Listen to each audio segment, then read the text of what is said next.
Assalamualaikum warahmatullahi wabarakatuh. Kami dari kelompok 6 akan mempresentasikan hasil diskusi kami, yaitu tentang peradaban Islam periode modern. Pertama-tama kami akan memperkenalkan diri terlebih dahulu. Nama saya Baik Sri Maharani, NIM 200305045. Saya Ida Rahmawati, NIM 200305054. Saya Muhammad Nuhiki, NIM 200305040. Saya Alfia Magfira dengan NIM 200305067. Saya Dwali, NIM 200305041.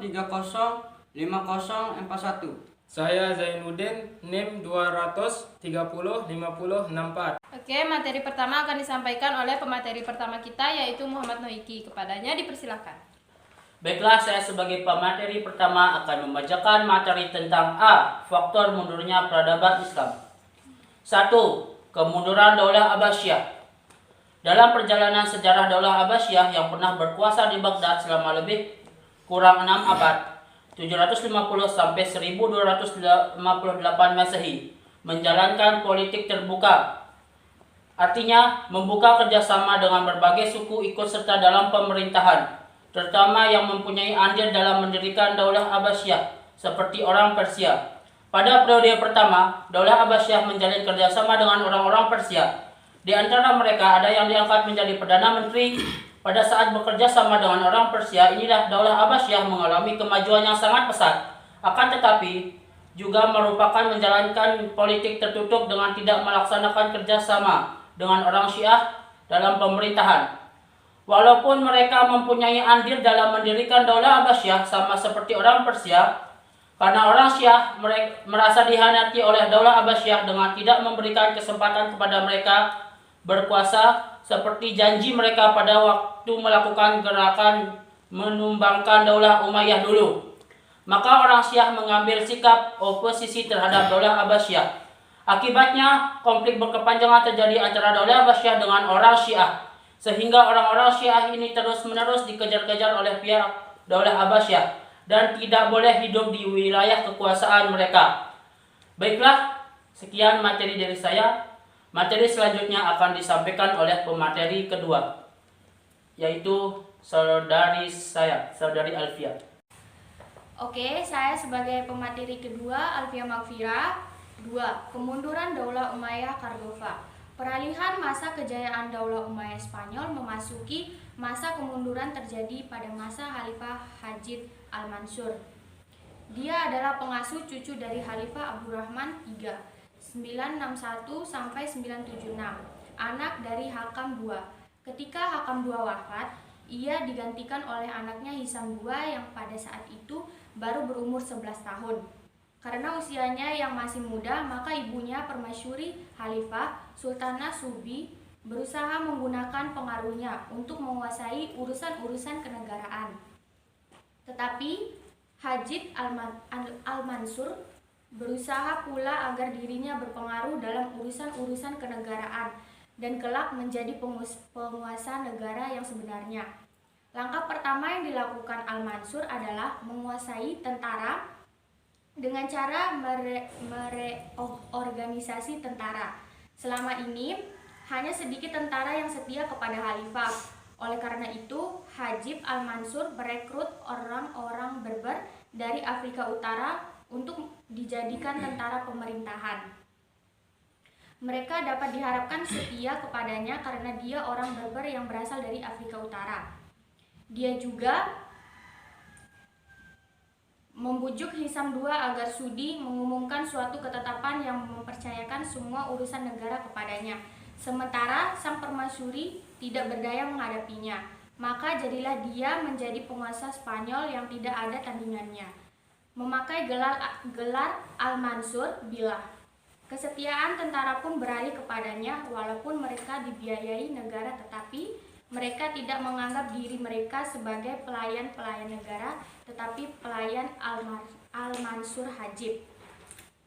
Kemudian materi ketiga akan disampaikan oleh Dwali. Ingin menyampaikan tentang kemunduran Daulah Fatimiyah. Penyebab kemunduran Daulah Fatimiyah karena berada di tangan khalifah-khalifah yang berpoya-poya dan telah tenggelam dalam kemewahan hidup. Mereka menyerahkan urusan pemerintah ke tangan Amir Umara. Akibatnya kekuasaan Daulah Fatimiyah lumpuh dan diambil oleh Salahuddin Al-Ayyubi setelah mengalahkan pasukan Salib di Mesir. Baik, materi selanjutnya akan disampaikan oleh pemateri keempat. Baik, saya sebagai pemateri yang keempat, yaitu dinamika istilah timur dan barat dalam sains. Besar dan memiliki banyak penganut budaya. Dalam budaya, untuk mempermudah identifikasi, masyarakat memberikan nama untuk budaya yang dianut. Pada umumnya, nama dari suatu budaya diambil dari nama wilayah tempat budaya tersebut berkembang atau nama suku maupun etnis dari pelaku budaya. Contoh dari penamaan antara lain budaya Jawa, budaya Cina, budaya Inggris, budaya India, dan sebagainya. Klasifikasi budaya juga dilakukan secara kolektif seperti budaya Asia, budaya Eropa, dan budaya Afrika yang terdiri atas budaya-budaya dari negara-negara yang secara geografis terletak di benua-benua tersebut. Konsep timur dan barat pun dikenal dalam budaya.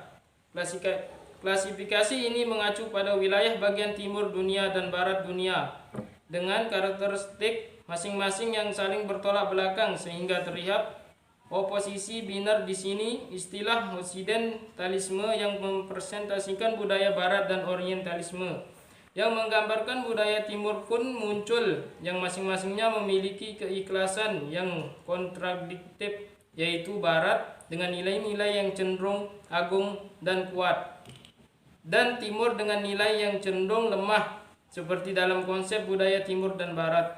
Dalam penulisan karya ilmiah ini, penulisan bermaksud memberikan kontribusi dalam ranah sastra dan kebudayaan dengan fokus pada analisis dinamika timur dan barat yang mempresentasikan melalui tokoh Boni Kaul Noman.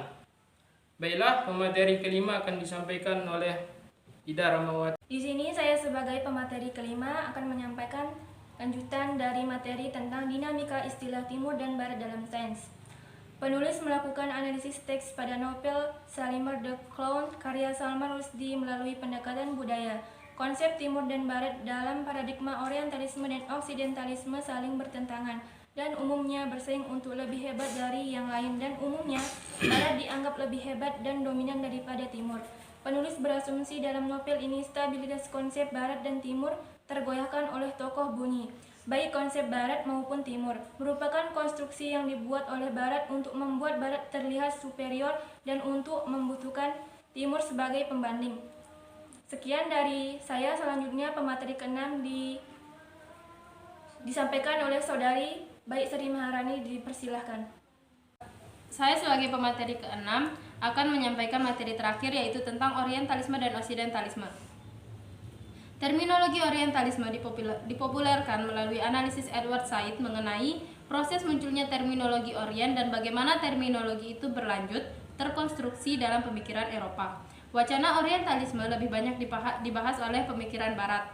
Jadi, orientalisme merupakan paradigma yang dibuat Barat untuk mendominasi, merestrukturasi, dan memiliki kuasa atas Orient. Umumnya, contoh-contoh yang digunakan Said untuk menggambarkan orientalisme diambil dari Timur Tengah, Arab, dan Islam. Namun, orientalisme juga dipakai untuk menggambarkan negara-negara Asia seperti Jepang dan Cina. Dapat dilihat dari beberapa kualitas yang ditampilkan oleh orientalisme untuk Timur yang masuk kategori Timur memiliki sifat-sifat inferior.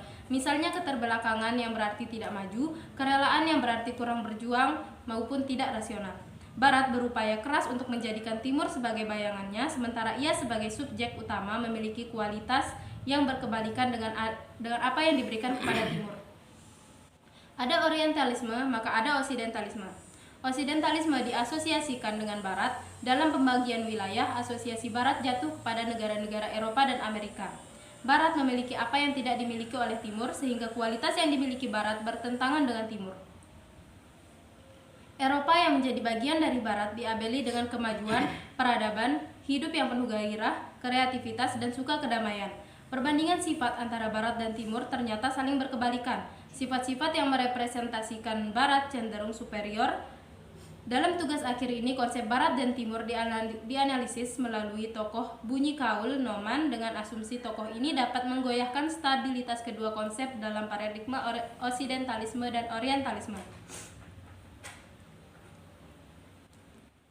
Sekian materi dari saya.